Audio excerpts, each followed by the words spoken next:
제16회 평화와 번영을 위한 제주 포럼에 참석하신 모든 분들을 환영합니다. 지금부터 세계 질서 재편 과정 속 한반도의 선택 세션을 시작하도록 하겠습니다. 저는 진행자 송지혜입니다. 먼저 좌장을 소개해드리도록 하겠습니다. 본 세션의 좌장은 통일연구원 평화연구실장을 맡고 계신 이기태 박사님이십니다. 좌장님께 마이크를 바로 넘기도록 하겠습니다. 네, 사회자님 감사합니다. 이번 세션은 통일연구원에서 주최하고 있는 세계질서 재편 과정 속 한반도의 선택입니다. 저희가 오늘 80분 정도 예정되어 있는데요. 오늘 패널이 좀 많이 있습니다. 그래서 바로 발표와 토론으로 넘어가겠습니다. 먼저 간단한 소개를 드리겠습니다. 오늘 저희가 발표 2 그리고 토론 6분이 있는데요. 크게 2개로 나눠서 진행할 예정입니다. 중간에 1분 정도의 장내 정리 시간을 가질 예정인데요. 첫 번째 발표는 올랜드 윌슨 한국 조지 메이슨 대학교 센터장 그리고 교수님이십니다. 그리고 토론은 발라즈 자론타이 고려대 교수님이십니다. 다음으로 김영준 경상국립대학교 교수님이십니다. 마지막으로 서보혁 통일연구원 연구위원님이십니다. 네, 그럼 바로 윌슨 교수님의 발표를 듣도록 하겠습니다. 발표 제목은 한반도가 지닌 잠재력, 분쟁 분석과 해결학의 관점에서 본 도전과 기회입니다. 발표자께서는 한 10분 내외로 발표를 해주시면 감사하겠고요. 토론자께서는 한 5분 내외로 해주시면 감사하겠습니다. 네, 윌슨 교수님 부탁드리겠습니다. 네, 감사합니다. 네, 오늘 이 자리에 함께하게 돼서 굉장히 기쁘게 생각을 합니다. 네, 굉장히 다양한 그 배경을 가지신 그 다이내믹한 그 여러 가지 전문가들과 함께하게 돼서 굉장히 영광스럽게 생각을 합니다. 네, 제 오늘 발표 제목을 보시면 아시겠지만, 네, 저는 오늘 그 분쟁 분석과 해결학의 관점에서 저희 도전과 기회를 살펴보고자 합니다. 네, 저희가 오늘 그 발표, 그 아젠다 순서를 장표에 정리해 두었습니다. 네, 가장 먼저 그 감사의 말을 드리고 싶습니다. 가장 먼저 저를 초대해 주셔서 감사합니다. 네, 이렇게 제주도에서 그 멋진 분들과 함께 그 좋은 시간을 보내게 되어서 굉장히 기쁘게 생각을 합니다. 많은 그 지식을 가지신 그 여러 가지 학자분들과 함께 하게 된 것에 대해서 굉장히 기쁘게 생각을 하고요. 네, 박 박사님들 그 여러 가지 분들께 감사를 드립니다. 그리고 지금 저희의 그 이 세션을 방송을 해주시는 그 모든 언론사들에게도 감사 인사를 드리고 싶습니다. 네, 제가 오늘 그 발표 목적에 대해서 먼저 설명을 드리고자 합니다. 저희는 그 영내 그리고 한반도가 가지고 있는 도전과 기회를 이해해 보고자 합니다. 이것은 이제 분쟁 분석과 해결학의 관점으로 살펴볼 예정이고요. 네, 그리고 현재 이제 도전의 참여 노력으로 이제 전환하는 것, 이것이 이제 평화적 공존과 통합의 길로서 어떻게 이루어질 수가 있을지, 그리고 이것이 통일의 성공을 위해서 가장 중요하다는 것을 얘기를 해드리고 싶습니다. 그리고 그것을 위해서 저희가 한반도가 영내에서 그리고 전 세계적으로서 이제 파트너십과 그 역할을 확장할 수 있는 방법도 함께 모색을 해보고자 합니다. 네, 그리고 이것에 대해서 제가 조금 의견을 드리고 싶습니다. 네, 그 내일이 사실 그 6.25 27주년이지요. 그래서 그 인천항에서부터 시작을 해서 그 전 세계적으로 굉장히 많은 그 다이내믹했던 그 전쟁을 저희가 치룬 지 약 22년이 지났습니다. 그랬을 때 저희가 그곳이 그런 기념일, 굉장히 중요한 날에 이러한 포럼에 한 자리에 모두 모여서 평화 구축에 대해서 이야기를 하는 것이 굉장히 의미가 있다라고 생각을 하고 있습니다. 네, 다시 한번 제가 발표를 해드리고 있는 한반도가 지닌 잠재력, 그리고 이제 분쟁 분석과 해결학의 관점에서 본 도전과 기회에 대해서 이야기를 해드릴 텐데, 왜 이런 이야기를 하게 됐는지 그 배경에 대해서 먼저 좀 얘기를 해드리고 싶습니다. 네, 한반도, 그리고 남한, 그리고 북한 같은 경우는 그 지역 영내에서도 하지만 전 전 세계적으로도 서로 공생적인 그 관계를 가지고 있다라고 저희가 말을 할 수가 있습니다. 사실 그 서로가 없으면 존재가 불가능한 그 국가라고 할 수가 있죠. 그것에 있어서 저는 여러 가지 선택을 할 수가 있습니다. 평화와 번영을 위한 저희가 선택을 내릴 수도 있죠. 그리고 이제 북한과 그리고 남한이 서로 협력하는 그 선택을 할 수도 있습니다. 저희가 가지고 있는 여러 가지 리더십을 바탕으로 그런 협력 관계를 구축해 나갈 수 있다라고 생각을 합니다.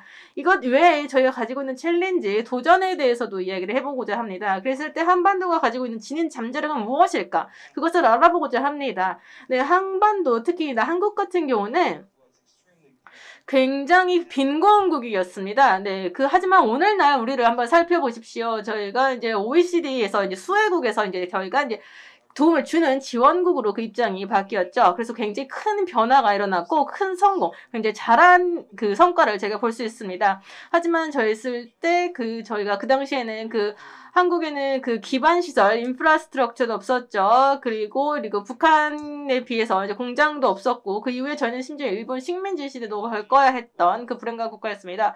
그리고 그래서의 이제 기술, 그리고 하지만 여러 가지 그 교육 과열들. 하지만 그런 모든 그 여러 가지 난관에도 불구하고 저희가 많은 교육열과 노력을 가지고 저희가 가지고 있었던 과거의 잠재력을 폭발적으로 성공시킬 수가 있었습니다.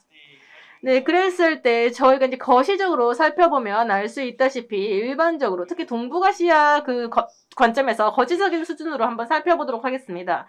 거시적 관점에서 저희가 가지고 있는 도전 과제와 기회 같은 경우는 네, 동아시아 그리고 동북아시아에서는 굉장히 아이러니하게도 한국이 그리고 대만이 이러한 코로나 시대에 굉장히 잘 대처한 것을 볼 수가 있었습니다. 어려운 시대에도 굉장히 좋은 탄력성과 잠재력을 보여주었죠. 그래서 이 코로나 대유행 시간 동안 여러 가지 큰 급성장이 일어날 것이다. 네, 코로나 시대가 끝나면 급성장이 일어날 수 있지 않을까라는 그 길을 보고 있습니다. 그래서 GDP가 약 4에서 5% 정도 올해 이제 급증하지 않을까라는 낙관적인 전망을 가지고 있습니다. 그뿐만 아니라 전 세계가 여러 가지 복잡한 양상들을 보여주고 있죠. 여러 가지 서로 우방국에 대한 여러 가지 무지들, 그리고 명목적인 편견들, 그리고 다양한 유형으로 나타나는 민족주의들, 그러한 지역화와 관련된 여러 가지 것들이 전 세계적인 지역 내의 평화와 번영에 있어서 우리의 전망을 위협하고 있는 것이 현실입니다. 네, 이것은 동북아시아 또는 동아시아의 문제뿐만 아니라 이제 전 세계적인 안정성에도 영향을 미치고 있습니다. 그래서 저희가 앞으로 마주하게 될 수 있는 위협적인 요인도 한번 살펴보도록 하겠습니다. 이렇게 지역적인 민족주의가 증가하게 된 배경 중에 하나가 지금 이런 코로나를 비롯한 미래의 전염병의 위협이기도 하고요. 그리고 또 그 외에는 이제 에너지나 원자재, 그리고 해양 통제에 대한 추구와 갈증이 있기 때문입니다. 그리고 여러 가지 해수면 상승이나 기후 변화 또는 오염에 대한 우려도 있었고, 이제 어업 경쟁이 일어나기 때문에 민족주의가 조금 더 심화되고 있습니다. 그리고 여전히 해결되지 않은 수많은 역사적인 영토 분쟁 등, 그리고 역사적인 갈등 등이 존재하고 있다는 것들이 이제 민족주의가 증가하게 된 배경이기도 하죠. 한일 관계, 한중 관계, 그리고 일본과 중국의 관계도 마찬가지입니다. 그랬을 때 여러 가지 역사적인 그리고 영역적인 분쟁들이 포함하는 내용들을 조금 더 세부적으로 살펴보자면, 여러 가지 이런 역사적인 해석 그리고 수정 같은 경우는 이제 주요 사건에 대해서 저희의 미래를 지원하는데 해를 매우 끼치고 있습니다. 저희의 미래를 저해하는 요인이기도 하죠. 여전히 과거에 집착을 한 채 앞으로 나아가지 못하고 있는 현실입니다. 그래서 과거를 살펴보면서 그것은 이제 부인을 하고 있는데, 사실 저희는 역사를 바탕으로 학습을 하고 앞으로 파트너로서 동반자로서 나아갈 수가 있습니다. 그래서 이러한 여러 가지 위협적인 것들, 그랬을 때 저희가 갈등이 일부 좀 덜 중요해 보일 수 있겠죠. 그랬을 때 우리가 무엇을 할 수 있을까 한번 생각을 해볼 수 있을 것 같습니다. 그래서 이러한 갈등이 해결이 되지 않는다면, 거시적인 갈등이나 이제 미세적인 갈등이나 이런 것들이 해결되지 않는다면 앞으로는 굉장히 그런 폭력적인 갈등이 발생을 하거나 또는 이것들을 재발하게 만드는 요인이 될 수 있다는 걸 유념을 해줘야 될 것입니다. 그랬을 때 저희가 우려하고 있는 이 군사주의 증가가 다음과 같은 형태로 나타날 수가 있겠죠. 많은 영내 국가들의 이제 국방 예산의 증가로 날 수가 있습니다. 국방비 예산의 증가뿐만 아니라 각국들의 이제 도발적인 행동도 계속 증가를 할 수가 있고, 어느 정도 상대적으로 대국들, 강대국 같은 경우 그들이 이제 시도를 할 수 있습니다. 그들이 가지고 있는 그 어느 정도 약소국의 그들의 이제 힘을 강압적으로 펼치려는 노력이 있을 수가 있겠습니다. 그리고 이제 또는 이제 그 더 큰 국가들, 이제 강대국들이 이제 작은 국가들에게 이제 편승을 해라라고 이제 강요를 하거나 우리 편을 들어라라고 이제 취하도록 이제 강압을 할 수가 있겠죠. 이것은 이제 그 코로나뿐만 아니라 여러 가지 압력으로 인한 요인일 것입니다. 그리고 사실 그 핵무기에 대한 야망도 이제 북한뿐만 아니라 다른 많은 국가에서 나타나고 있습니다. 그래서 많은 여러 가지 신식 그 무기들도 개발을 하고 있고요. 이것은 그 중국과 러시아에서도 계속해서 증가를 하고 있습니다.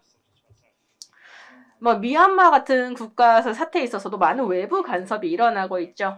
그래서 제가 이제 앞서 말씀을 드렸던 것처럼 이제 뭐 한반도, 그러니까 남한 그리고 북한 같은 경우는 이제 잠재력을 가지고 있습니다. 그리고 이랬을 때 지금 현재 그 교착 상태에 대해서 그 생각을 해봐야 될 텐데 사실 이런 교착 상태가 계속이 된다면 이것이 사실 더 몇 년 더 지속이 될 수가 있습니다. 하지만 저희는 올바른 방식으로 이것을 좀 돌파를 해서 어느 정도 조금 그 꽃을 피우는 관계를 만들 필요가 있겠죠. 하지만 그러한 관계를 앞으로 뭐 3년에서 그 5년 내에 저희가 만들지를 못한다면 그랬을 때 이제 북한과의 관계 그리고 북한과의 관계를 개선해서 통일까지 이르는 길이 사실 요원해 보인다고 생각을 합니다. 네, 북한과는 저희가 굉장히 오랫동안 그 장기적인 이제 사회 갈등을 가지고 있었습니다. 그리고 그 20년이 넘도록 그럼 현재처럼 북한과 그 남한이 분리되어 있는 상태가 오랫동안 지속이 되었습니다. 그래서 이렇게 굉장히 뿌리 깊은 여러 가지 저항성, 이런 저항 같은 것들, 그리고 적대적인 그 태도가 유지가 되면서 굉장히 오랫동안 대화도 단절이 되어 있었죠. 그리고 상대방에 대해서 굉장히 부정적으로 그리고 매우 그 비판적인 입장을 취해왔습니다. 이런 것들은 모두 그런 긍정적인 접촉이 없었기 때문에 자폐적인 그 적대감을 유발했다고 할 수가 있죠. 그랬을 때 저희가 할 수 있는 것들은 무엇일까요? 이렇게 하드파워, 굉장히 강경한 그런 그 강대국들의 역할에 있어서 어떠한 그 역할을 할 수 있을지, 무슨 일을 할 수 있을지에 대해서 생각을 해볼 수가 있을 것 같습니다. 이런 강대국들은 그 자체적으로 저희 현재 패러다임 바꾸는 데는 그런 결정적인 영향을 미치지는 않습니다. 그래서 저희가 이러한 것들에 대한 방법을 모색하기 위해서 여러 가지 그 다이나믹한 그 역할을 전체 사회에서 저희가 찾아볼 수 있을 것 같습니다. 그래서 그것을 바탕으로 앞으로 나아갈 수가 있겠죠. 그리고 앞으로의 관계를 만들어낼 수가 있을 것 같습니다. 그리고 많은 참여적인 방법들, 그리고 다양한 사회 계층들이 그 멀티플렉스적인 관점을 통해서 이곳에 이제 참여를 할 수가 있을 것 같습니다. 네, 남한 같은 경우는 이제 과거와 달리 지금 이런 그 청정 기후 또는 오염, 그리고 여러 가지 해수면 상승, 이런 모든 그 환경 문제 그리고 미래의 사회 문제에 대해서도 적극적으로 참여를 하고 있고 조금 더 현대적인 모델들 그리고 혁어적인 그 모델들을 잘 보여주고 있습니다. 이런 것들이 저희가 훨씬 더 나은 그 단계로 나아갈 수 있는데 큰 도움이 되고 있습니다. 네, 여기까지가 제 발표고요. 남은 추후에 토론 시간을 통해서 더 많은 의견을 나눠드리도록 하겠습니다. 네, 윌슨 교수님 감사합니다. 저희가 시간을 충분히 드려야 되는데 오늘 또 많은 토론자분들이 오셨기 때문에 또 토론을 통해서 그 이후에 답변 시간은 제가 좀 많이 좀 보장해 드리도록 하겠습니다. 한반도가 이제 코로나 상황이 이제 끝난 이후에 어떠한 도전과 기회 요인들을 설명해 주셨고요. 거기에 대한 이제 예측도 말씀하신 것 같은데 이것에 대한 이제 토론자분들의 의견을 듣도록 하겠습니다. 토론은 이제 대략 한 분당 한 5분 정도로 해주시면 감사하겠는데요. 먼저 자룬타이 고려대 교수님 토론 한 5분 정도 부탁드리겠습니다. 네, thank you so much. So indeed, Professor will. 교수님께서 굉장히 중요한 말씀을 해주셨는데요. 그 중에 하나 제가 강조하고 싶은 것이 있습니다. 한국의 그러한 완전한 잠재력은 이러한 역설적인 상황이 해결되지 않는다면 해결할 수 없습니다. 정말 이 광범위한 그 지역 통합에 있어서 그리고 글로벌 커뮤니티에서도 그렇습니다. 이러한 통합은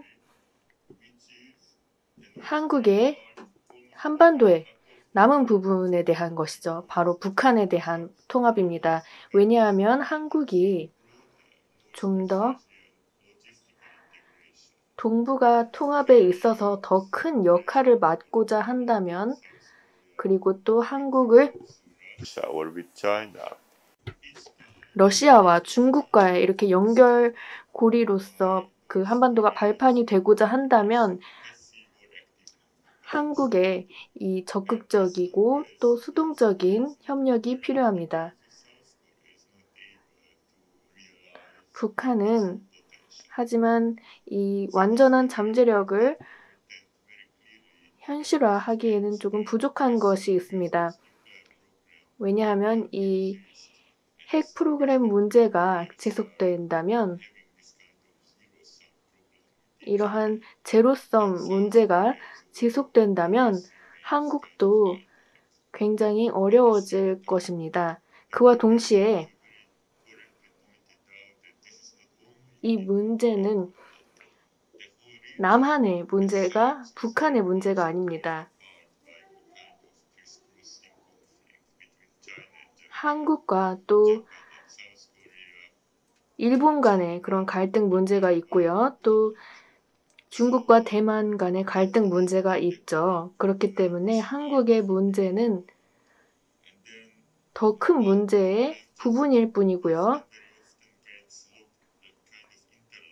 문제 하나는 또 다른 갈등이나 문제와 연결되어 있습니다. 예를 들어서 중국이 대만에 계속해서 미국이 공급을 하는 경우에, 그리고 또 대만이 또 미국과 북한 문제에 있어서 어떻게 대응하느냐에 따라서 중국의 반응도 달라진다는 그런 예가 있습니다. 그렇기 때문에 이 북한과 관련된 문제에 있어서 진전을 내는 것이 그렇기 때문에 어렵습니다. 따라서 제가 이 문제를 좀 더 자세히 봐야 된다고 생각하는 이유는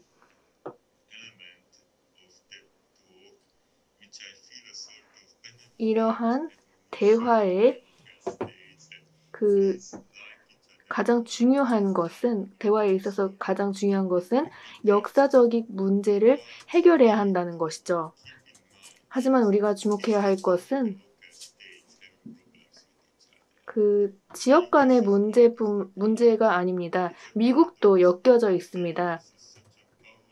미국은 굉장히 강대국이죠. 그렇기 때문에 미국이 행동을 하는 것, 그리고 행동을 하지 않는 것, 이 모두가 이 상황에 영향을 미치고 있습니다. 미국에서 군사적인 개입을 하거나 또 센카쿠 열도에 대한 그런 허용을 일본에 한다면 중국에서도 액션을 취할 것입니다. 그래서 한국의 미사일 방어 범위를 더 넓혀준다는 그런 조치도 있었죠. 한국과 또 중국과 북한과 이런 여러 가지 문제가 엮여 있는데요. 그렇다면 그 미국의 이런 행동이 여러 가지 상황에 영향을 미치고 있습니다.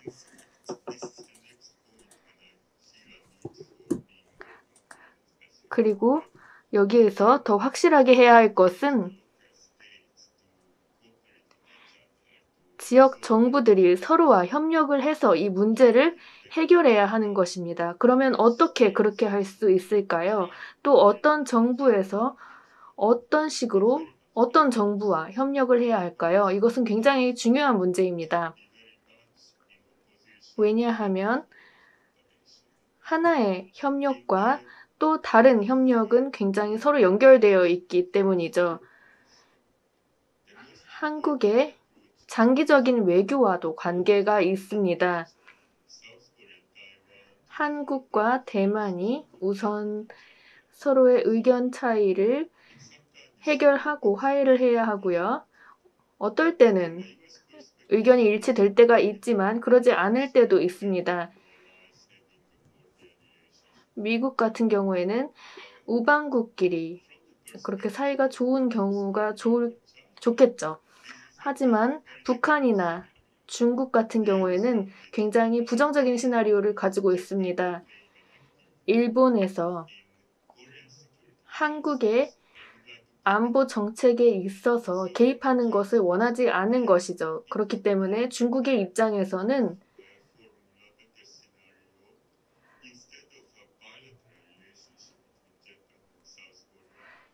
한일 양자 관계를 갖는 것보다 더 좋은 시나리오가 있을 수 있다는 것이죠.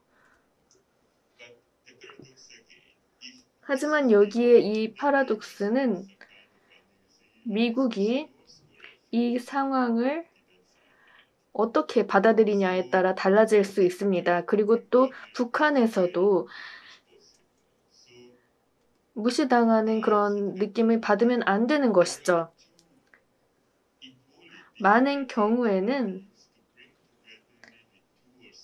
여러 가지 대안이 있습니다. 2개국, 3개국이 더 많은 협력을 하는 방법이 있고요. 그렇지 않으면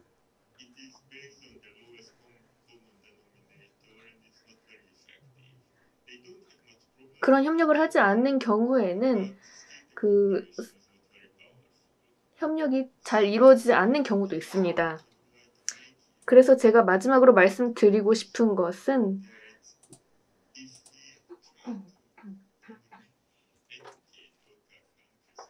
지역 정부들이 어떻게 행태를 해야 하는지 교육을 하고자 한다면 유럽연합이 이렇게 했다. 프랑스에서 이런 식으로 했다. 또 어떤 국가와 화해를 했다라는 예시를 들어보면서 이러한 사례들을 따르는 것을 제안하는 방법이 있습니다. 하지만 이 유럽 국가들이 화해를 한 이유는 공공의 적이 있었기 때문이죠. 바로 소련이었습니다. 하지만 공공의 적이 없는 경우에는 화해가 어려울 수도 있습니다. 중국과 일본의 공동의 적은 누가 있을까요? 그리고 남북의 공동의 적은 누가 있을까요? 이렇게 견고하고 확실한 이러한 해결책이 없는 상태입니다. 하지만 그 우방국에게 잘해줘라, 그리고 또 서로에게 잘 대해줘라, 이렇게 하는 것 말고는 별다른 방법이 없는 상황입니다. 코멘트 감사드립니다. 기본적으로 도전 요인에 대해서 많이 말씀하신 것 같아요. 이제 향후에 이제 동북아 지역 국가들의 뭐 협력의 형태라던가 또 유럽 사례를 들면서 어떠한 이런 향후 우리가 모색해봐야 될 방향에 대해서 한번 말씀하신 것 같습니다. 네, 다음으로는 김영준 교수님 부탁드리겠습니다. Thank you. Dr. Wilson and I had 예, 감사합니다. 네, 그 윌슨 교수님과 그 오늘 세션이 시작하기 전에 굉장히 흥미로운 대화를 하는 시간을 가졌습니다. 네, 저희가 나눴던 그 대화의 내용에서 어느 정도 여러분들과 함께 나누고 싶은 이야기에 대한 주제를 찾고 싶습니다. 네, 많은 한국 전문가들 그리고 관측가들은 현재 제재 조치에 관해서 특히 북한에 놓여지는 제재 조치에 관해서 많은 어려움을 가지고 있습니다. 네, 저희가 앞서 나누었던 대화에 대한 주제는 아니었지만 제가 윌슨님께서 저희가 발표를 통해서 얘기해 주신 내용들을 감안해서 조금 더 덧붙여 보자면 저는 젤론타이 교수님과도 저도 이제 동의를 하는 바입니다. 저희가 이렇게 한반도의 평화 구축을 하는 데 있어서 다자간의 접근법이 필요하다라는 것이 제 의견입니다. 네, 그렇게 저희가 전향적인 태도를 취해야 될 필요가 있다라고 생각을 합니다. 저희가 지금 현재 교착 상태에서 벗어나서 한반도에서 미래지향적이 되기 위해서는 저희가 이제 태도를 바꿔야 되고 그리고 앞으로 나아가야 된다라는 데 모두 공감을 하고 있습니다. 하지만 여기서 저희가 가질 수 있는 질문은 이러한 것을 실행할 수 있는 방법은 무엇일까일 텐데요. 그것에 대해서 윌슨 교수님께서 거시적인 그리고 미시적인 프로세스에 대해서 이야기를 해주셨습니다. 네, 그런 그 측면은 저희가 충분히 충족이 되었다라고 생각을 합니다. 그 중에 하나가 바로 이제 제재 조치에 대한 요인일 수가 있는데요. 근데 그 제재 조치 자체는 두 가지의 프로세스로 진행이 되죠. 한 가지는 그렇게 문제를 일으키는 그 대상국을 그 처벌하는 것입니다. 그리고 또 두 번째 프로세스 같은 경우는 그 국내에 있는 그 오디언스들이 이러한 그 제재 조치를 가하는 것입니다. 그래서 제재 자체는 일반적으로 이제 민주 국가가 많은 그 문제를 일으키는 국가들에게 이제 조치를 취하고 있죠. 그랬을 때 이제 한반도가 이제 그 권위적인 그 국가인 그 북한의 그 제재 조치를 취한 것과 마찬가지로 말입니다. 이러한 것들 어느 정도 추진력이 될 수 있다라고 생각을 합니다. 네, 그랬을 때 이렇게 그 제재 조치의 효과성에 대해서 저희가 이렇게 논의를 하는 이유 같은 경우에 대해서 생각을 해보자면 그 제재 조치 자체가 저희가 고안했던 목적을 달성하지 못했기 때문입니다. 그 제재 조치가 목적을 달성하지 못했다는 것 외에도 두 번째 문제를 한번 생각해 볼 수가 있는데요. 이렇게 민주적인 국가의 그 지도자들이 가질 수 있는 질문들. 우리가 지금 현재 이렇게 위협을 조정하기 위해서 그 북한으로부터의 위협을 관리하기 위해서 무엇을 지금 하고 있는 걸까 하는 질문을 자문해 볼 수가 있다는 것이고, 두 번째는 처벌을 하지 않거나 또는 그들의 이제 나쁜 행동에 대해서 오히려 보상을 해주는 방법도 생각할 수 있다는 것입니다. 근데 이제 북한 그 리짐, 그 정권에 대해서 말이죠. 그랬을 때 이제 정책 기반가들이 이러한 그 질문들을 가지고 이제 제재 조치를 아예 그 철회하거나 또는 이제 완화하는데 결정을 내리는데 어려움을 가지고 있는 것입니다. 네, 다른 이제 한국과 관련된 전문가들께서도 이제 관측가들께서도 이제 의견을 주셨듯이 지금 우리가 제재를 취해서 뭐 하겠다는 거지? 도대체 우리가 뭘 하고 있는 거지? 그 효과성이 무엇이지? 이런 질문들을 계속해서 하고 있다는 것입니다. 그런 문제에 대해서 방금 교수님의 제안이 굉장히 좋았다라고 생각을 합니다. 감사합니다. 네, 김영준 교수님께서는 대북 제재에 대한 효과성에 대해서 코멘트를 해주신 것 같습니다. 네, 그럼 바로 서보혁 연구위원님의 토론 듣겠습니다. 네, 안녕하세요. 저는 이 연구 주제에 대한 체계적인 방식으로 동부아시아와 한반도 현실을 잘 분석하고 실용적인 대안을 제시해 주셔서 감사드립니다. 특히 Conflict Analysis and Resolution Perspective를 바탕으로 해서 거시적이고 미시적 접근 그리고 도전과 기회를 균형적으로 다뤄주신 것이 저희들로서 아주 이해를 높이는데 도움이 되었습니다. 여기에 이제 단기적인 목표와 중장기적인 목표를 조금 더 이제 구체적으로 제시하면은 150%의 발표의 완성도를 높일 걸로 생각을 하고, 특히 한국의 역할을 구체적으로 논의하는 것은 또 우리 한국 사람들이, 한국 연구자들이 좀 더 책임의식을 갖고 말을 해야 될 걸로 생각합니다. 그래서 두 번째 그 챌린지 앤 오퍼튜니티 부분에서 뭐 사회자께도 말씀하셨지만은 이 도전 요인을 많이 말씀해 주셨어요. 현실에서 그렇게 많이 또 보이는 것도 있는데 그것을 인정하면서 좀 이것을 제약하거나 도전 요인을 견제하거나 새로운 탈출구를 마련할 수 있는 기회 요인도 조금 더 관심을 가질 필요를 생각해 봅니다. 특히 도전적 요소로서 역시 언급하지 않을 수 없는 게 미중 갈등입니다. 그럼에도 불구하고 지금 미중 갈등이 뭐 패권 경쟁이니 뭐 전쟁 위험이니 이런 얘기들을 하는 사람도 있는데 그렇지 않은 측면이 왜 있을까? 일단은 그 기후 보건 위기라고 하는 이 글로벌 위기에 대한 세계적인 협력의 필요성이 있다는 것이고요. 그리고 미중 대결 구도에도 불구하고 현재의 G2 질서를 유지하려고 하는 양 강대국의 공동의 이해관계, 콘도미니엄 체제에 대한 공동 니드가 있다고 생각하고요. 그 다음에 한반도로 좁혀서 얘기를 하더라도 그 2018년 북한이 평창 올림픽에 참여한 이후에 지금까지 평화 프로세스가 중단되어 있지만은 남북한이 어쨌든 간에 군사적인 충돌이나 상호 비방을 자제하면서 아주 그 불안정하지만은 이 평화가 지금 지속되고 있는 점, 그리고 김정은 정권 입장에서는 핵을 포기하지 않은 상태에서 경제 발전에 지금 전력을 투구하려고 하는 그런 양상들도 좀 기회 요인으로 덧붙이고 싶고, 바이든 정부 들어서 한국 정부와 미국 정부가 대북 정책을 외교 대화 우선으로 접근하겠다고 하는 이런 그 태도도 저는 많이 살릴 필요가 있다고 생각을 합니다. 시간이 잘 갑니다.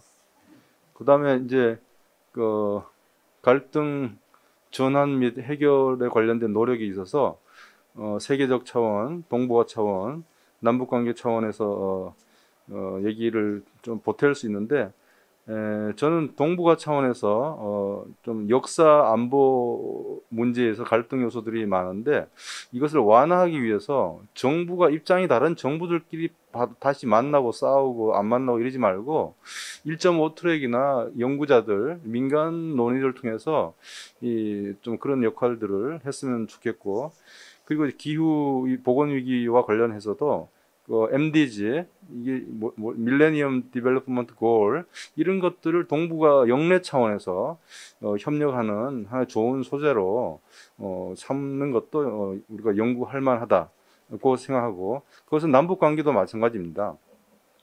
그리고 이제 윌슨 선생님께서 그 레더락의 그 3차원의 피스 빌딩 그 프레임을 보여주셨는데, 이 상부 하고 중간 차원에서 논의에 집중하셨는데, 이 평화 부분에 있어서는 역시 개인이나 그라스루트의 역할이 크다고 생각합니다. 그리고 그게 이제 피스 빌딩을 지속 가능하고 안정적으로 항구적으로 하기 위해서는 결국 대중이 참여하고 대중이 거기에 수혜를 받아야 되거든요. 이 부분에 대해서도 우리가 관심을 가질 필요가 있겠다고 생각하는데, 존경하는 사회자님, 시간이 얼마 남았어요? 27초 남았나요? 더 하셔도 돼요? 네. 그러면은 이제 아까 제가 서두에 이 한반도 평화에는 한국 사람이 책임의식을 가져야 된다고 생각했는데, 아까 김 교수님 말씀에 동의하면서 조금 덧붙이고 싶습니다. 시간 개념을 적용해서 단기적 과제와 중장기적 과제를 우리가 구분하면서도 이걸 이렇게 연결시킬 수 있는 지혜가 필요한데요. 제재 부분 잘 말씀해 주셨어요. 바이든 대통령이 대북 대화 의사를 밝혔는데, 북한이 비핵화 협상에 나올 수 있는 유인 또는 그와 같은 명분, 환경에 대해서는 한마디도 얘기 안 했어요. 오히려 오해를 살 수 있는 북한 인권 문제에 대해서 얘기했는데, 지금까지 나온 얘기 중에서는 북한 주민들이 생존하고 할 수 있는 그런 민생 부분에 있어서는 북한의 전향적인 비핵화에 나온다고 하는 전제하에서 그것에 대해서는 이게 제한적으로 대북 완화를 하고, 북한이 위반하면 스냅백을 적용하면 되지 않습니까? 그런 것도 하지 않으면서 북한이 비핵화에 나오라, 완전한 비핵화를 추구한다, 이러면 정말로 비핵화 협상을 할 의향이 있는 건지, 앞서 제가 합리적으로 이렇게 의심을 한 미중 콘도미니엄 체제를 한반도에서 분단 정전 체제를 그대로 유지하면서 자기네의 기득권을 지금 나눠서 그대로 가려고 하는 건지, 그런 의심이 든다는 거죠. 그래서 이 부분에 대해서 우리가 분명하게 얘기할 필요가 있다. 그것이 아까 말씀드린 대중의 존엄이나 또 생존, 인간다운 삶에 있어서도 저는 중요하다고 생각해서, 결론에서 이 퀄리티 피스를 한반도의 평화, 군사적 부분하고 또 민간 비군사적 부분의 이 부분들에 대한 위기에 선후를 다뤄왔던 지금까지 논의를 조금 지향하면서 소극적 평화 속에서도 대중들이 안전하고 그리고 인간답게 살려고 하는 노력을 하고, 또 그것이 결정적인 단계를 건너서면은 이 소위 적극적 평화로 본격 진입할 수 있는 그런 노력을 해야 되지, 북한 핵 문제만 앞에 나누고 나머지 모든 것을 하지 않는 이런 프레임은 정책 담론이나 아니면은 여러 가지 여론에 있어서도 우리가 지금 이 시점에서 새로운 기로에서 살펴볼 필요가 있다 생각합니다. 시간을 조금 더 주셔서 깊이 감사드립니다. 네. 네, 좋은 말씀해 주셔서 저는 더 감사드립니다. 마침 세 분 토론자 분들께서도 다양한 주제 그리고 다양한 코멘트를 해주신 것 같아서 참 저도 즐겁게 들었습니다. 그럼 이 다양한 주제들에 대해서 윌슨 교수님께서 한 일단 한 5분 정도로 좀 대답을 해주시고요. 남는 시간이 좀 있으면 혹시 토론자분들께서 더 할 얘기 있으시면 조금 더 드리도록 하겠습니다. 네, 윌슨 교수님 부탁드립니다.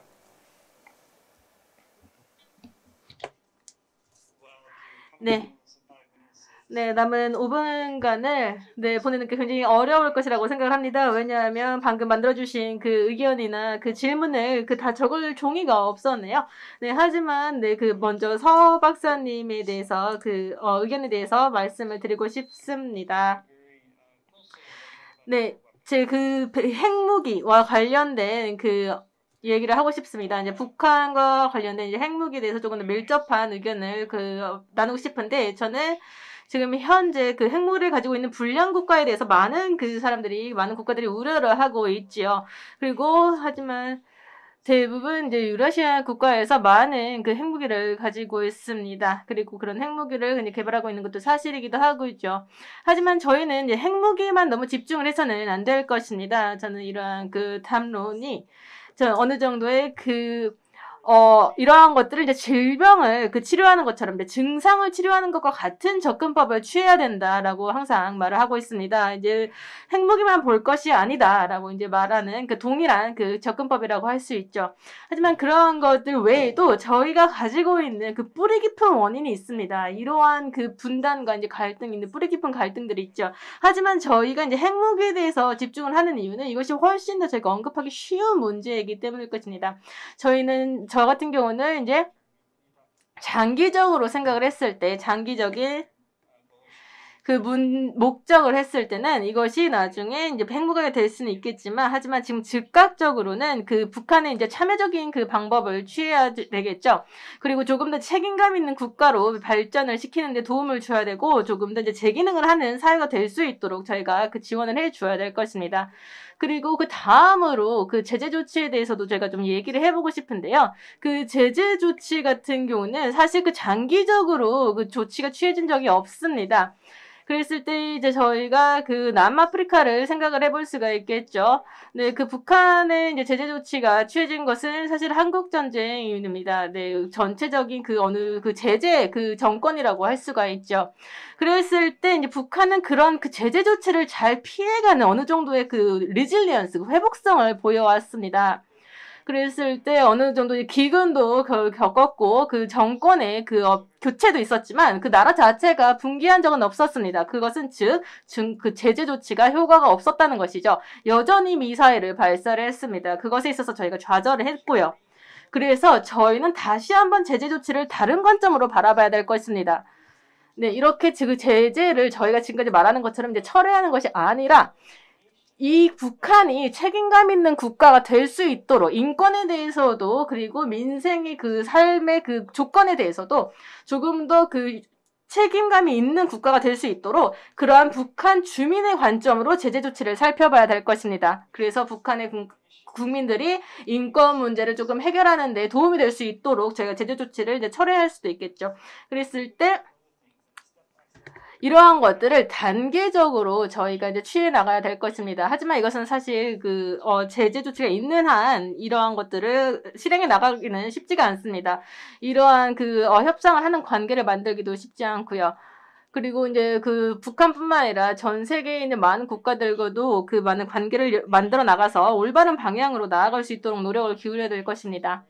그리고 굉장히 중요한 생각이라고 생각을 합니다. 이런 부학을 구축하는 것이 말이죠. 그리고 저희가 이제 시간이 있다면 그럼 여러 가지 MPG 같은 것들을 활용을 할 수 있고 저희가 이제 앞서 나갈 수 있는 방향을 지적을 할 수가 있다라고 생각을 합니다. 그리고 그것과 관련된 여러 가지 노하우, 인재, 그리고 관련된 열망들 이러한 것들을 모두 취합해서 활용을 할 수 있다라고 생각을 합니다. 제재 조치와 관련돼서는 이러한 목적을 가지고 이러한 방향으로 나가야 될 것이고요. 그리고 미중 간 갈등에 대해서도 저희가 굉장히 흥미로운 생각을 해볼 수가 있죠. 지금 고양이와 쥐의 게임이라고 할 수가 있습니다. 고양이와 쥐의 싸움이라고 할 수 있는데요. 미국과 중국의 관계를 한번 살펴볼까요? 경제를 한번 살펴보십시오. 세계 경제와 연관을 해서 한번 살펴볼 수 있겠습니다. 중국과 미국은 다 모두 알고 있습니다. 근데 우리가 교역이 없고 경제가 없다면 양국 간에 그런 것들이 이루어지지 않는다면 전 세계는 대혼란에 빠지고 말 것입니다. 그래서 어느 정도 뭐 중국 편을 들 것인가, 미국 편을 들 것인가, 뭐 이런 것들을 뭐 하루 만에 할 수가 없겠죠. 하지만 그 책임감 있는 국가라면 그들 자체만의 그 다이내믹을 가지고 조금 더 더 나은 삶을 만들 수 있도록 영내에서의 삶이 훨씬 더 발전할 수 있도록 노력을 해야 된다고 생각을 합니다. 미국 같은 경우는 어느 정도 기분이 안 좋을 수 있겠죠. 만약에 한국, 일본, 그 대만 같은 경우가 영내에서 훨씬 더 많은 그 담화를 나누고 훨씬 더 회의를 하게 된다면, 그리고 동맹국의 파트너십을 바탕으로 근무를 하게 된다면, 협력을 하게 된다면 미국에서는 상당히 불쾌할 수가 있습니다. 하지만 저희가 살펴봤을 땐 그것에 전혀 잘못이 없죠. 중국 또한 다른 관점을 가질 것입니다. 하지만 그렇다고 싶어 해서 그것에 대해서 그 양국이 화를 낼 필요가 없습니다. 우리가 그것들을 평화로운 방법으로 계속해서 추진한다면 말입니다.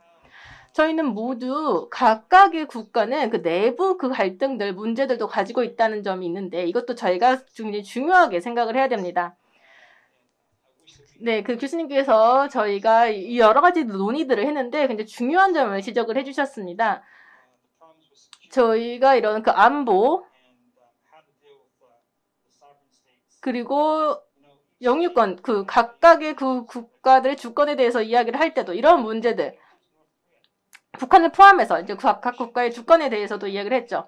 그래서 저희는 사실 그 다른 외부 국가로서 그 북한에게 그 국가들에게 어떻게 행동을 해라, 너네 인권을 이렇게 다뤄야 된다라고 직접 이야기를 하지 않습니다. 그들과 논의를 할 수는 있지만 최종적으로 어떻게 행동을 할지는 그 북한이 자체적으로 스스로 결정할 문제인 것이죠.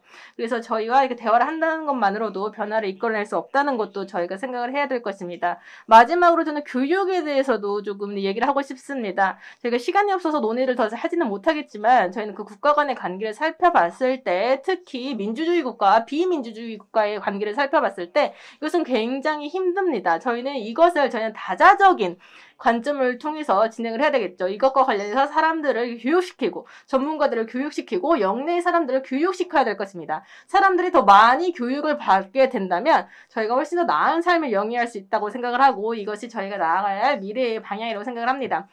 그랬을 때 미국 제재 조치를 해지를 한다던가 그랬을 때 사실 미국 사람들은 지금 현재 북한에 취하고 있는 그 제재 조치가 무엇인지 모르는 사람도 훨씬 많을 것이라고 생각을 합니다. 솔직히 말해서요. 그랬을 때 이런 그 제재 조치 가계 같은 경우는 이야기를 하면 그 미국 국민들이 그것에 대해서 할 말이 없는데요 라고 답변을 할 사람들도 많이 있기 때문에 우리는 국민들을 더 많이 교육해야 된다는 게 마지막 요점입니다. 신 교수님 감사합니다. 더 많은 시간을 드리고 싶은데요. 저희가 오늘 파트 1, 그 다음에 파트 2로 나뉘어져 있기 때문에 파트 2로 좀 나아가야 될 것 같습니다. 사실은 오늘 또 토론자분들께도 좀 죄송한데 많은 말씀을 하실 수 있게 해드려야 되는데 시간이 부족한 점, 그리고 오늘 아까도 몇 번 말씀하셨지만은 향후 논의할 거리들이 참 많은 것 같습니다. 그러한 차원에서 나중에 제가 한번 약속 한번 드릴게요. 저희 평화연구실에서 한번 오늘 멤버들을 한번 모셔가지고 좀 더 깊은 논의할 수 있는 그런 장소를 마련하고 또 우리 유튜브에도 그걸 또 올려가지고 많은 분들이 공유할 수 있는 그런 기회를 한번 만들어 보도록 하겠습니다. 네, 1세션은 파트 1은 주로 이제 전통 안보 그리고 도전 요인에 대해서 좀 얘기를 했는데요. 파트 2는 이제 전통 안보 그리고 뭐 요즘 신안보라고 하는 새로운 안보 그리고 도전 요인뿐만 아니라 어쩌면 기회 요인 혹은 한국의 선택이라고 할 수 있는 부분들에 대해서 더 많은 논의를 할 수 있는 시간이 될 것 같습니다. 네, 오늘 발표해 주신 윌슨 교수님 그리고 세 분의 토론자님 정말 감사드리고요. 네, 잠시 장례 정리하는 시간을 1분 정도 갖도록 하겠습니다. 네, 1분 후에 새로운 팀을 또 만나서 다시 논의를 이어가겠습니다. 네, 감사합니다.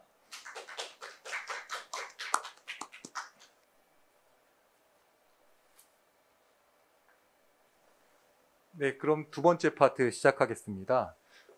두 번째 파트는 코로나19 이후에 세계 질서 재편, 그리고 이에 따른 한국의 선택이라고 볼 수 있을 것 같습니다. 올해는 바이든 행정부가 출범을 했고요. 앞선 세션에서 나왔습니다만 미중 간의 전략적 경쟁의 시대에 돌입했고 또 북미, 한미 간의 그리고 또 남북 간의 이러한 대화를 다시 재개하기 위한 그런 움직임을 지금 보이고 있는 상황입니다. 그리고 무엇보다 저희도 마스크를 쓰고 있습니다만 코로나19로 촉발된 이 팬데믹 상황이 이제 좀 해결의 기미가 보이고 있는 그러한 시점에서 새로운 국제 질서를 한번 생각해 보는 그러한 시간이 될 것 같습니다. 네, 이번 파트에서는 발표자 1분 그리고 토론자 3분이 있습니다. 먼저 발표자로는 통일연구원 부연구위원이신 박은주 박사님이십니다. 그리고 토론자 3분을 모셨는데요. 먼저 건국대학교 교수로 계시는 박형준 교수님이십니다. 네, 두 번째로는 문인철 서울연구원 부연구위원님이십니다. 세 번째로는 엄현숙 북한대학원대학교 연구교수님이십니다. 네, 두 번째 파트도 첫 번째 파트랑 동일한 시간을 줘야지 앞선 파트 선생님들께서 화를 안 내실 것 같기 때문에 네, 공정한 시간을 드리도록 하겠습니다. 먼저 박은주 박사님께서 한 10분 내외로 네, 조금 더 시간 쓰셔도 돼요. 네, 자유롭게 너무 촉박하게 하실 필요는 없겠고요. 네, 10분 내외로 발표를 하시고 주제는 코로나19 이후 세계질서 재편과 한국의 전략적 선택입니다. 그리고 발표를 들은 이후에 세 분 토론자께서는 한 5분 내외로 간단히 토론을 해주시면 감사하겠습니다. 네, 그럼 박은주 박사님 발표 부탁드립니다. 네, 안녕하세요. 통일연구원의 박은주입니다. 오늘 제가 발표할 주제는요. 코로나19 이후 세계 질서의 변화와 한국의 전략적 선택인데요. 사실 제목만 들으면 굉장히 거창한 것 같은데 어떻게 한국이 전략적 선택을 해야 될지 아직 솔루션은 찾지 못했지만 이게 제가 지금 올해 하고 있는 과제, 주제와 밀접한 연관이 있어서 주제를 이렇게 정해봤습니다. 그래서 이 자리에서 바로 결론을 내릴 수는 없겠지만 올해 말까지는 최대한 많은 전문가들의 의견도 같이 수렴을 해서 뭔가 구상을 좀 그릴 수 있도록 노력을 하고 싶은데요. 그런 차원에서 제가 좀 간략하게 정리를 해보면 네. 일단 목차는요. 4가지 단계로 진행을 할 거고요. 사실 우리가 사회자 좌장께서도 말씀을 해주셨지만 2019년 12월에 코로나19가 처음 터졌을 때까지만 해도요. 곧 종식이 될 줄 알았습니다. 2009년에 우리가 신종플루가 전 세계적으로 팬데믹 선언이 됐을 때 전 세계가 공포에 떨었지만 한 1년 이내에 종식이 됐거든요. 우리가 솔루션을 찾아냈고.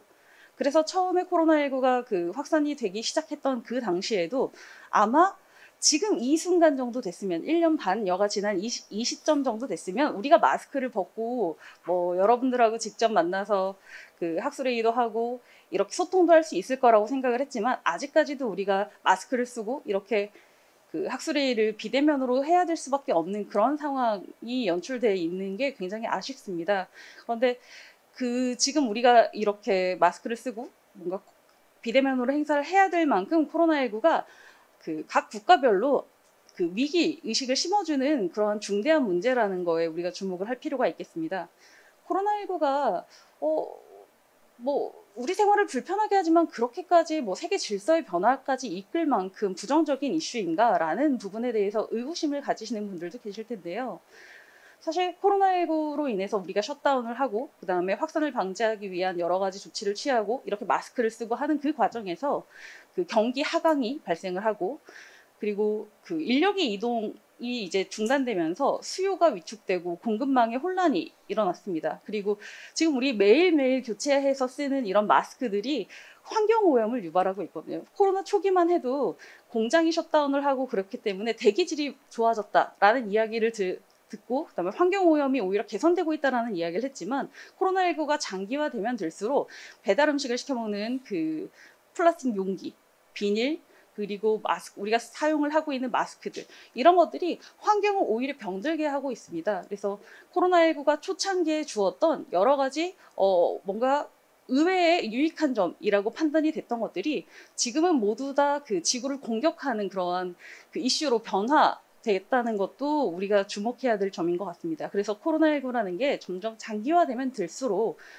세계의 위기, 세계 환경이나 국제 질서, 사회의 위기를 불러올 수 있는 재앙이 될 수도 있겠구나라는 점에 좀 주목을 해봤는데요. 그리고 비행기를 타거나 아니면 선박 이동이 잘 안 되기 때문에 재해재난 위험도 같이 증가를 하고 있거든요. 왜냐면 모니터링이 지금 잘 되고 있지 않습니다. 기본적으로 우리가 관측소를 설치를 해서 기상 관측을 하는 거에는 한계가 있기 때문에 보통은 운행하는 비행기나 선박을 이용을 해서 기상 관측을 하고 있었는데 그런 것들이 잘 이루어지지 않았기 때문에 한국 같은 경우에는 그러한 기후변화에 따른 재해재난을 많이 경험하지 않는 국가이지만 동남아시아라던가 아니면 기후변화에 의한 여러 가지 해일이나 이런 여러 가지 그런 재해재난을 경험하는 나라들한테는 훨씬 더 위험한 요소가 훨씬 커지고 있다는 것도 굉장히 부정적인 요인이 될 수 있겠습니다. 세계 질서의 변화를 이끄는 여러 가지 요인 중에서 사실 제일 중요한 것은 한두 가지가 아닐 텐데요. 세계 질서 변화가 하면 어떤 게 가장 위험한가를 생각을 해봤을 때 가장 중요한 건 세계 질서가 변화되는 그 과정에서 생기는 불안정성이라고 할 수 있겠습니다. 그 불안정성 때문에 결국은 세계 질서의 변화를 우리가 눈여겨보게 되는데요. 지금 앞서 롤랜드 교수님, 그러니까 윌슨 교수님께서 말씀을 해주신 것은 주로 이제 전통적인 안보에 관한 이야기였는데 그 전통적인 안보에서 사실 국가의 정치적인 독립이나 아니면 영토의 보존을 강조한 개념에서 지금 코로나19 같이 영토나 아니면 국가의 정치적인 독립은 전혀 해치지 않지만 국가의 3대 요소 중에 가장 사실은 많이 국제 정치에서 회자되지 않았던 국민, 인간 안보에 대해서 많이 관심을 가지게 됐다는 것이 굉장히 중요한 이슈일 것 같습니다. 그래서 지금 저 같은 경우에는 20세기에는 전통 안보가 중심이 된 세계 질서의 재편이 일어났다고 하면 21세기에는 전통 안보가 아닌 이런 신안보 이슈가 세계 질서를 재편하는데 좀 많은 역할을 할 것이다라고 생각을 하는 거고요. 지금 현재 세계 질서 기반 같은 경우에는 오랜 기간 걸쳐서 전쟁의 결과로 형성된 이제 웨스트팔리안 국제 체제를 유지를 하고 있는데요.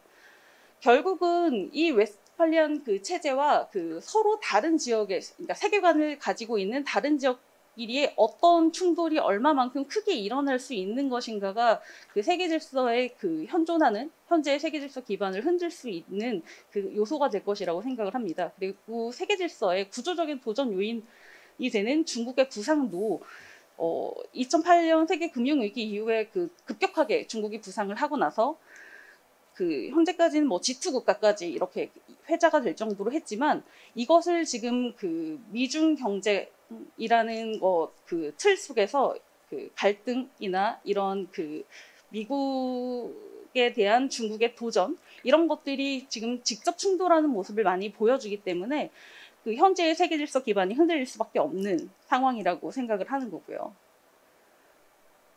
그런 상황에서 또 사실은 우리가 제일 많이 세계 질서를 얘기할 때 미중 경쟁이나 미중 전략 갈등 같은 걸 가장 많이 얘기를 하는데 저 같은 경우에는 2000년대 후반 그러니까 2000년대 이후에 발생한 근 20년 동안 발생한 여러 가지 사스나 아니면 신종 인플루엔자나 조류 인플루엔자, 에볼라 바이러스, 메르스, 코로나19 이러한 신종 감염병들에 좀 집중을 해서 우리가 볼 필요가 있지 않나.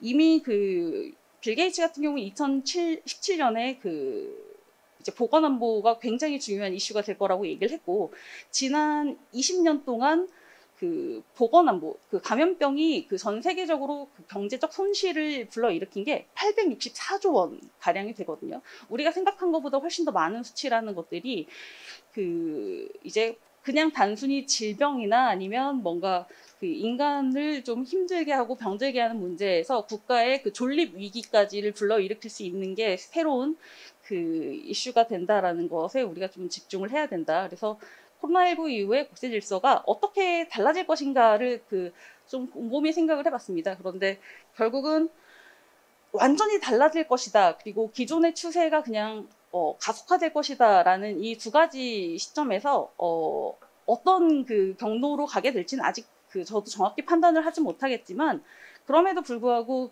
두 가지 경로를 한번 예측을 해봤는데요. 새로운 질서로 갈 수 있다고 하면 광범위하게 이제 그 코로나가 퍼졌기 때문에 이전으로 돌아갈 수 없다는 인식이 이미 전 세계적으로 너무 깔려 있기 때문에 새로운 질서의 그 형성을 누구나 그 모든 국가들이 좀 원하고 있는 상황이다. 그리고 지금 이 코로나19가 그 전 세계적으로 확산되는 그 과정에서 그동안 G2라고 여겨졌던 미국과 중국의 국제적인 리더십이 상실되는 모습이 전 세계에 그 보여졌기 때문에 이미 그 중국과 미국의 그런 통제에서 이탈하거나 항의하거나 이러한 게임이 이미 시작이 된 상태이기 때문에 새로운 질서로 갈 수밖에 없다라고 이제 하나는 경로를 판단을 했고요. 두 번째 경로는 코로나19라는 것이 그 전에 신종플루나 이런 다른 신종 감염병과 마찬가지로 일시적인 혼란이기 때문에 결국은 그 일시적인 셧다운이라던가 이런 것들이 백신이라던가 치료제가 훨씬 더 많이 이제 공급이 돼서 그 많은 국민들에게 그 퍼져 나간다고 하면 결국은 이러한 여러 가지 조치들이 단기적인 조치에 그칠 것이고, 그렇게 되면 다시 국제 질서로의 회귀를 그 새로운 질서로 가는 불안정성보다는 국제 질서로의 회귀라는 안정성을 선택할 가능성이 크기 때문에 일시적인 혼란에 그칠 수도 있다. 이 두 가지를 보고 있는데요. 이런 상황에서 우리가 고려를 해야 될 건 무엇이냐? 한국이 결국은 어떤 선택을 강요받게 될 수 있는 상황인지, 한국이 어떠한 위협에 그 노출이 될 수 있는 상황인지를 좀 판단을 해봐야 된다는 건데요. 기본적으로 한국이 그 변화할 것이냐 아니면 현 상태를 유지할 것이냐, 이 두 가지 딜레마 속에서 어떠한 그 선택을 하는 건지 할지에 따라서 그 한반도의 미래의 모습이 달라질 거라고 생각이 듭니다. 그래서 그 지금 사실 한국이 어떠한 방식으로 어떻게 그 북한과의 관계를 설정을 하고 그 한국을 둘러싸고 있는 주변 강대국들과의 어떻게 관계를 유지해 나갈 것인지를 확실하게 그 이야기를 할 수는 없지만, 결국은 구질서가 붕괴를 하고 새로운 질서가 이제 생성되는 그 사이에 있는 틈새, 그런 새로운 전략 공간이 그 생길 수 있는데 그러한 전략 공간을 우리가 어떻게 이용할 것인가, 그리고 한국이 과거와는 달리 지금은 국력도 많이 신장을 했고 국제적인 위상도 많이 높아졌기 때문에 이러한 그 한국이 가지고 있는 기본적인 인프라를 어떻게 활용할 것인지, 그리고 북한이 체제의 불안정성이 과거의 그 탈냉전 시기에는 그 오히려 북한이라는 체제가 좀 공고했기 때문에 체제 불안정성이 크지 않았지만 오히려 지금은 북한의 체제 불안정성이 점점점 커지고 있다는 것, 이것도 또 하나의 기회 요인이자 위험 요인이 될 수 있다라는 걸 인지를 할 필요가 있다라는 것이죠. 그리고 위협 같은 경우에는 결국은 항상 지정학적인 문제로 그 회귀되는데, 강대국 간의 세력 각축전이 한반도에서 벌어지게 다시 만들 수도 있는 그런 환경이라는 거, 그리고 미국하고 중국, 그 전통적인 그 안보 동맹인 미국, 그리고 그 지금 현재적으로 경제적으로 굉장히 밀접한 관계를 가지고 있는 중국, 둘 중에서 어느 한 국가를 선택해야 되는 그런 그 순간, 기로에 서게 된다고 했을 때 한국이 어떤 선택을 하는지가 한국의 운명을 그 가를 수 있다라는 그러한 위협을 어떻게 우리가 받아들일 것인지, 그리고 일본이 이제 군사대국화되고 안보적인 전략적 위협이 될 때 그것을 우리가 어떻게 방어할 것인지, 이런 것들을 종합적으로 고려를 할 필요가 있다. 그런데 사실 그 결론은 앞에 설명드린 거에 비해서 결론은 굉장히 희망적인 그 말하기로 하고 끝났는데요. 결국은 그런데 그 국제 질서라는 것이 변화를 하든 아니면 그 현재 상태를 유지를 하든 간에 가장 중요한 것은 한국이라는 나라가 한국 혼자만으로는 살아갈 수 없다는 겁니다. 그래서 그 과거에는 그 동맹국가 중심의 그런 협력 관계만 유지를 했다고 하면 이제는 한국 그리고 북한이 있는 그 지역 중심의 협력을 그 구축하기 위해서 좀 그 노력을 해야 된다. 그리고 동아시아 지역 같은 경우에는 영내 갈등이 너무나 많은 지역이기 때문에 영내 갈등을 어떻게 해소를 해서 지역 협력을 추진할 수 있을 것인지에 대한 아이디어를 생각을 해봐야 된다는 것이고요. 두 번째로는 결국은 국제 질서가 재편되는 과정 속에서 우리가 어떻게 균형점을 찾느냐의 문제는 한국이 그 재균형 전략을 어떻게 추진하느냐에 따라서 그 달라질 수 있기 때문에 재균형 전략을 잘 추진할 수 있는 방안을 좀 전문가들을 많이 모아놓고 회의도 하고 이렇게 그 좀 자담회도 하고 하면서 좀 찾아봐야 될 것 같고, 세 번째로는 굉장히 그 파괴적인 혁신이라고 한번 써봤는데요. 그게 무슨 의미냐면 글로벌 탄소화도 지금 진행을 해야 되고, 지금 이렇게 언택트 문화도 많이 발달을 하고 있고, 그리고 기술 기반의 이러한 새로운 여러 가지 시도가 가능해졌기 때문에 그러한 그 파괴적인 시도를 통해서 그 한국의 위상이라던가 한국의 재균형 그 전략을 추진할 수 있는 그런 여러 가지 그 방안을 모색해 볼 필요가 있다라는 차원에서 제가 한번 제언을 해봤습니다. 시간 좀 길게 주셔서 감사합니다, 사회자님. 네. 네. 코로나19 이후에 세계 질서 재편이 어떻게 될 것인가에 대한 다양한 의견들이 있는 것 같습니다. 그 부분에 있어서 일단 박은주 박사님 나름대로의 생각을 정리해 주셨고요. 아마 이 부분에 대해서도 토론자들께서도 아마 각자 생각이 있을 것이라고 생각을 합니다. 그리고 이제 보건안보를 중심으로 한 이제 향후 한국의 협력 요인이라고 할까요? 그런 부분들을 말씀하셨는데, 오늘 토론자들께서 이제 또 새로운 혹시 영역에서의 협력 부분이 있으면 또 그 부분을 또 말씀해 주시면 감사하겠습니다. 사실 동아시아 지역 협력은 예전부터 있던 것이고요. 새로울 것은 없습니다. 그런데 오늘 주제는 역시 새로운 세계 질서가 재편이 있을 때 과연 또 어떠한 새로운 형태의 지역 협력이 있을 수 있는지에 대한 한번 가능성을 모색하는 자리라고 볼 수 있을 것 같습니다. 네, 그럼 먼저 박형준 교수님께서 먼저 토론을 해주시면 감사하겠습니다. 예, 안녕하십니까. 건국대 박형준입니다. 예, 우선 박은주 박사님 발표 내용 잘 들었고요. 물론 너무 좋은 말씀을 많이 잘 해주셔가지고 도움이 많이 되었습니다. 제가 오늘 드리고자 하는 말씀은 아까 말씀하셨던 이제 한국의 어떤 전략적 선택을 어떠한 방향으로 좀 잡고 나갈 것인가 하는 부분에 대해서 초점을 좀 두고 토론문을 좀 준비를 했는데요. 좀 전에 이제 그 여러 가지 세 가지 사례가 좀 있었죠. 첫 번째 이제 지역 중심 협력 사례도 있었고, 그래서 저는 이러한 이제 지역 중심 협력을 조금 구체화시키는 방안에 대해서 한번 조금 살펴봤습니다. 그래서 지금 북한은 이제 항상 어려운 시기 90년대 이제 탈냉전에 들어가면서 이제 우리식 사회주의를 이제 주장을 하고 하면서 저희도 문재인 정부 들어서 물론 코로나 이제 이전이었지만 어쨌든 그 평화 번영 정책을 추진을 하고 있습니다. 그래서 평화의 축으로서 동북아 협력 플랫폼을 이제 제시를 하고 있고요. 그리고 번영의 축으로서 이제 신남방 정책과 신북방 정책을 추진을 하고 있습니다. 그런 측면에서 봤을 때 그러한 내용들을 지금 물론 이제 코로나 상황 그리고 여러 가지 이제 국제 질서의 변화로 인해서 어려운 상황들이 이제 맞닥뜨려져 있긴 하지만 그러한 부분들을 조금 어떤 중단 없이 지속성을 유지한 채 계속해서 이렇게 유지해 나가는 그러한 측면들이 좀 중요할 것 같습니다. 그래서 서론이 좀 길긴 했는데요. 그래서 이제 현재 동북아 정세 변화를 봐도 좀 전에 이제 세계 질서 박은주 박사님께서 국제 질서 이제 세계 질서 변화에 대해서 잘 설명을 해주셨습니다. 그래서 코로나19 미중 간의 전략적 경쟁 심화 그리고 신은 안 보이기도 이러한 이제 세계 질서가 변화를 하면서 앞서 말씀하셨듯이 그러한 한국의 어떤 전략적 선택을 어떻게 가지고 가야 할 것인가가 상당히 중요한 문제로 이렇게 대두가 되고 있습니다.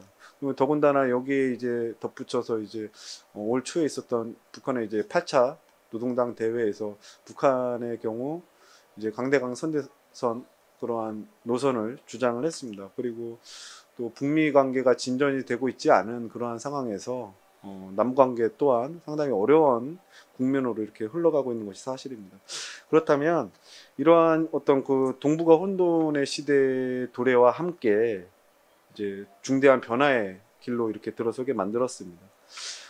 사실 문재인 정부가 이렇게 주장했던 그런 부분들, 사실 지금 코로나 이후 그리고 또 이제 임기 말기에 가면서 실질적으로 잘 추진이 되는 것 같은 모습은 사실 보이지는 않고 있습니다. 그렇지만은 가지고 그 정책 속에 담겨져 있는 그러한 의미들 그리고 추진 내용들 이러한 부분들을 조금 한 번 더 되짚어 보는 것이 중요하지 않을까 하는 생각이 좀 들었습니다. 그래서 동북아 이제 플러스 책임 공동체 이제 저는 이제 그 추진 전략 및 이제 실천 과제를 조금 제가 한번 감히 제안을 좀 한번 해보고자 이렇게 토론문을 좀 준비를 했습니다. 동북아 플러스 이제 책임 공동체의 어떤 핵심 내용은 결국에는 이제 아까 말씀드렸던 지역 중심의 협력과 관련된 부분들이 대부분을 차지하고 있습니다. 그래서 영내 양자 관계 강화를 하고 그리고 외교 다변화 노력을 통해서 이제 지역 협력을 강화하는 기반이 될 수 있는 그런 어떤 협력 플랫폼을 만들어 나가는데 주요한 초점이 있을 수 있겠습니다. 그래서 평화의 축으로서는 일단 동북아 평화 협력 플랫폼을 이제 정책적으로 추진을 하고 있고요. 여기에 이제 주요 내용 같은 경우에는 영내 대화 그리고 협력을 관행적으로 조금 지속적으로 추진해 나간다는 그러한 부분들이 있고, 동북아 문제가 사실 어떤 정치 그리고 특히 북핵 문제에 이렇게 많이 이렇게 제한된 상황이다 보니까 다양한 논의들을 하기에는 지금까지는 다양한 논의들이 이루어지지 않았습니다. 하지만 앞으로는 이러한 동북아 협력 플랫폼을 통해서 주요국 간의 그런 어떤 약간 좀 작은 문제들부터도 협력을 통해서 신뢰를 좀 쌓아가는 노력들이 좀 필요하다. 이러한 어떤 협력의 제도화와 관련된 부분이 동북아 협력 플랫폼의 주요 내용으로 보시면 되겠습니다. 그리고 신남방 정책 같은 경우에는 이제 아세안 및 이제 인도와의 관계를 또 이제 관계 강화를 또 주장을 하고 있고요. 신북방 정책은 뭐 다들 아시겠지만 이제 유라시아 협력을 강조를 하고 있습니다.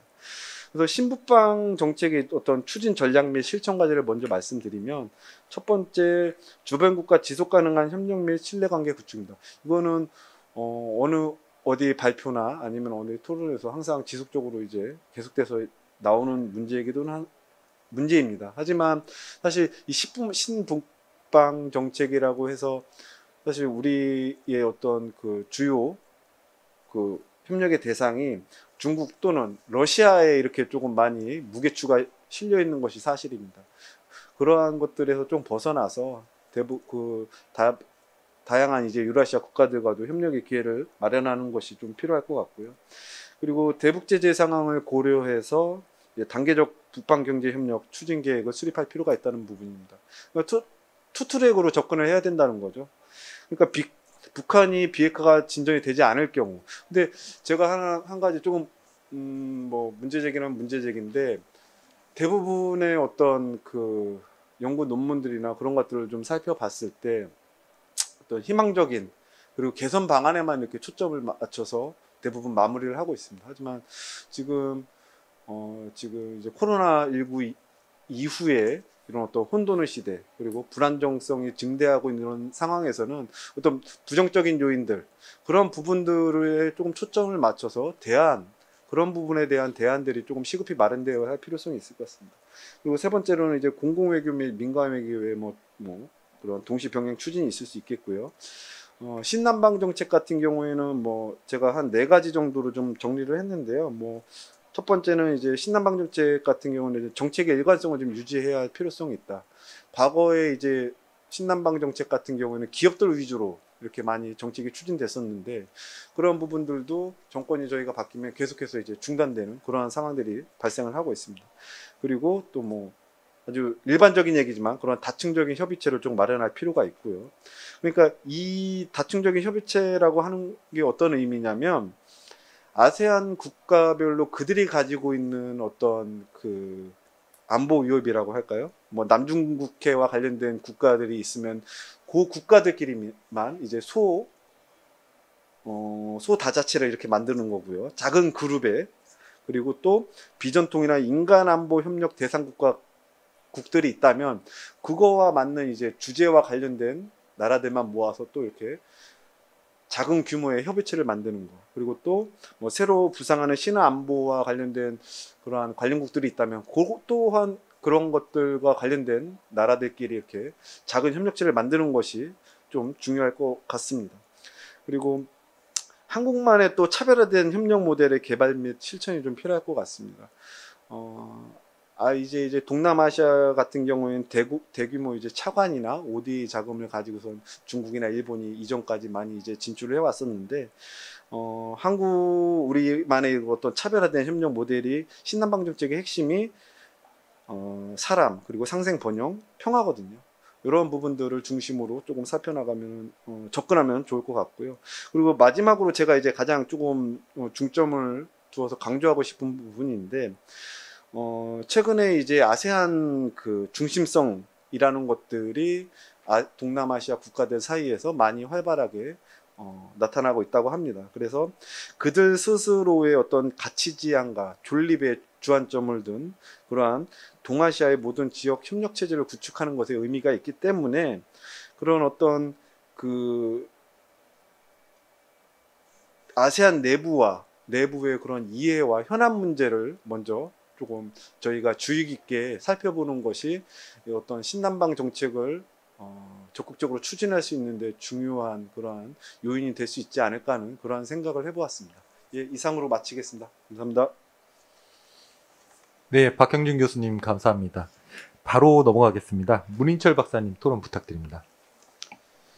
네, 토론을 맡은 서울연구원의 문인철입니다. 감사하다는 인사를 드려야 되는데 토론 시간이 짧아서 이기태 실장님과 박은주 박사님 감사합니다. 토론문에는 적지 않았지만 앞서 그 토론 첫 번째 파트의 얘기 들으면서 이제 들었던 생각인데 결국에 제가 생각했던 문제의식과 좀 맞닿아 있는 것 같습니다. 특정 국가를 지칭하지 않아도 어떤 국가를 지칭하는지 아실 텐데 불량 국가가 핵무기를 가진 것인지 핵무기를 가져서 불량 국가가 된 것인지 그리고 핵 문제가 발생하기 이전에 불량 국가를 불렸다면 불량 국가의 기준은 무엇인지 사실은 모든 국가가 언제든지 불량 국가가 될 수 있다고 봅니다.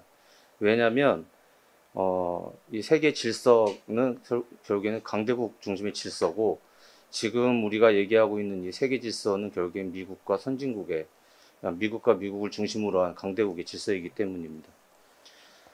코로나 팬데믹이 시작한 지 팬데믹 선언이 된 지 얼마 되지 않은 직후부터 포스트 코로나에 대한 얘기가 있었고 너무 성급한 게 아니냐라고 있었는데 그때 많이들 언론이나 학자들이 얘기하는 것 중에 하나가 이 포스트 코로나와 코로나 얘기하면서 그 중심의 세계화에 대한 반성을 얘기를 했습니다. 박원주 박사님도 그 발표 내용에 그런 이제 반세계화에 대한 얘기가 있었는데 사실 정작 핵심은 선진국과 그를 중심으로 한 강대국의 세계 질서 재편이라고 봅니다.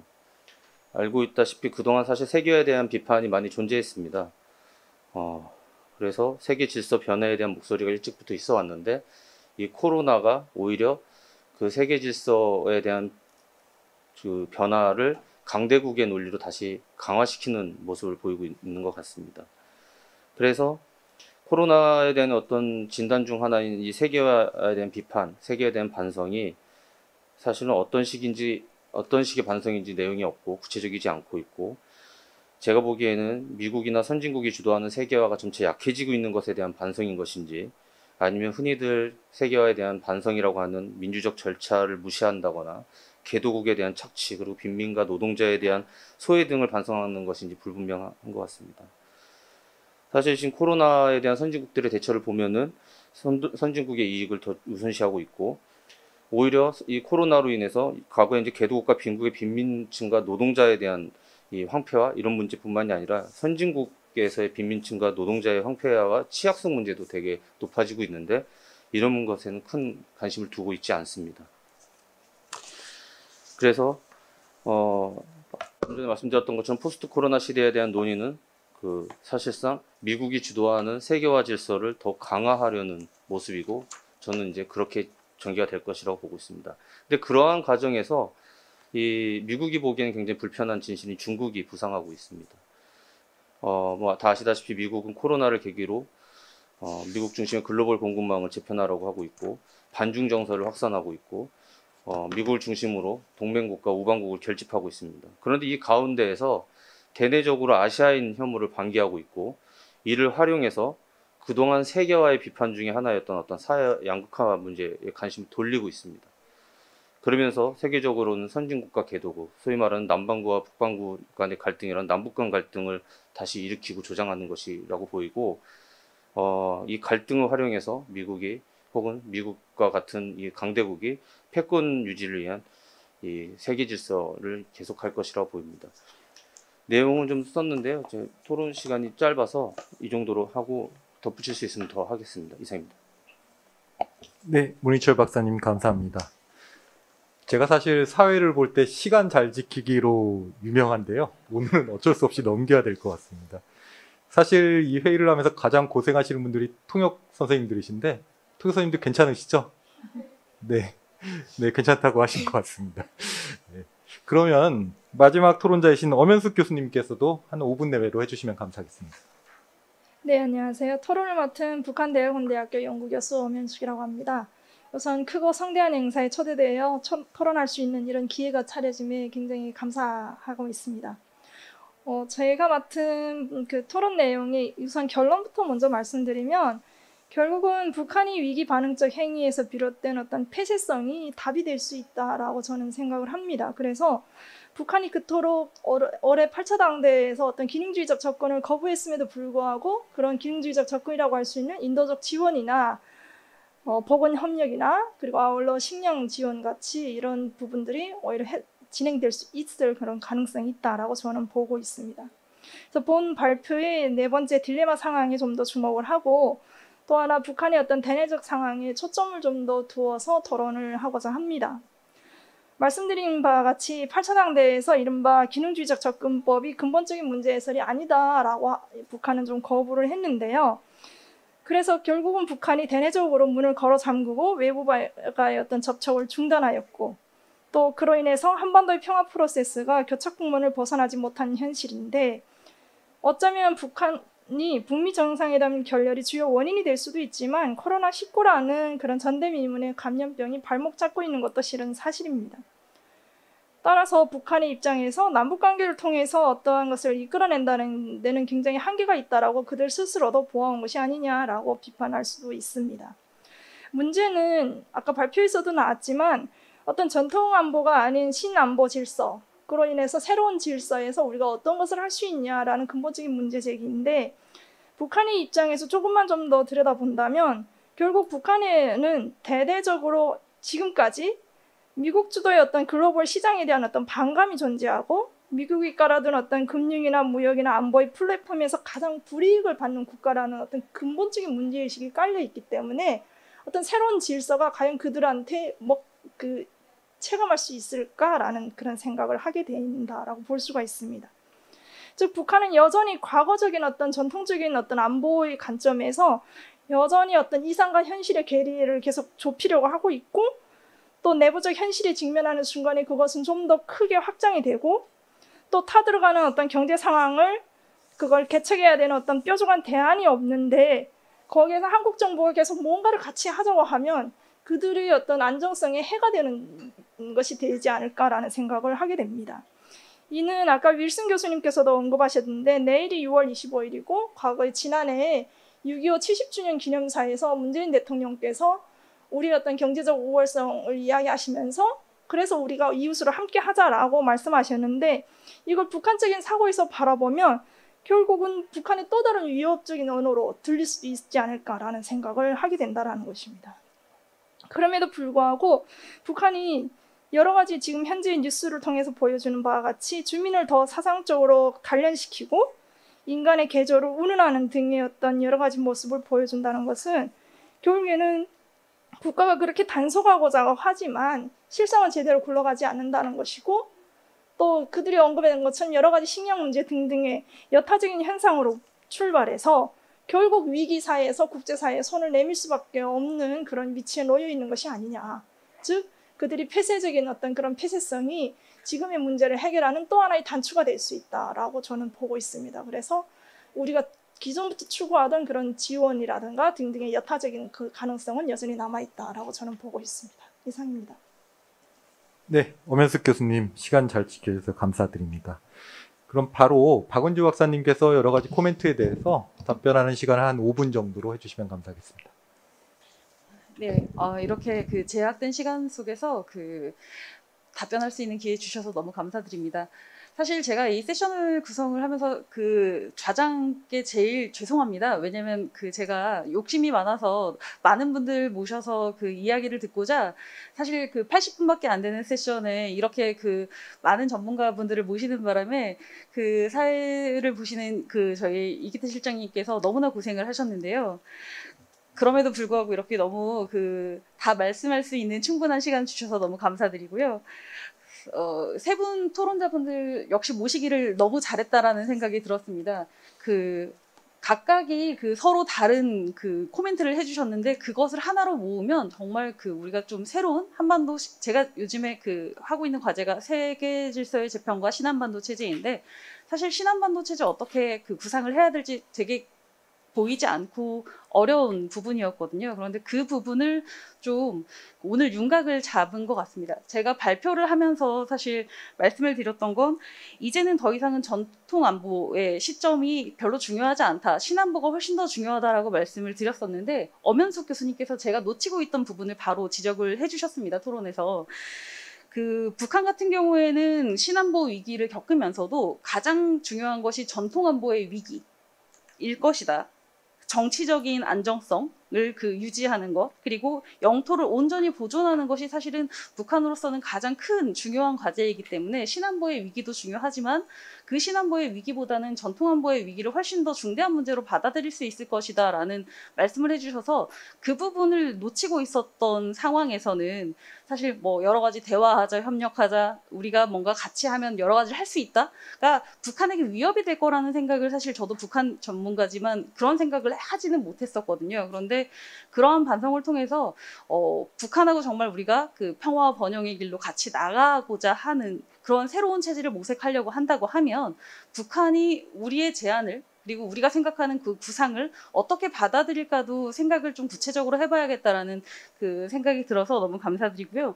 문실 박사님께서도 미국 중심의 그러한 여러 가지 질서를 강화하게 될 것이라는 거에 저도 사실은 많은 부분 동의를 하는 바입니다. 그런데 그 과정에서 중국이 어느 정도로 맞서는 것이냐 아니면 미국과 중국이 아닌 기타의 다른 여러 나라들이 그러니까 어느 나라를 지지하고 어떠한 질서를 훨씬 더 선호하는 모습을 보여주면서 그게 진영이 다시 또 재편될 것인가에 대한 문제도 함께 봐야겠다는 생각이 들었고요. 그리고 박형준 교수님께서 말씀해 주신 부분도 굉장히 인상 깊었습니다. 동북아 플러스 책임 공동체 얘기해 주셨는데 사실 우리가 탈냉전이 됐다고 하지만 한반도 같은 경우에는 아직까지도 냉전적 사고가 유지되고 있는 지역입니다. 외교를 할 때에도 북한 측이라고 하면 중국하고 러시아를 북한 측에 두고 있거든요.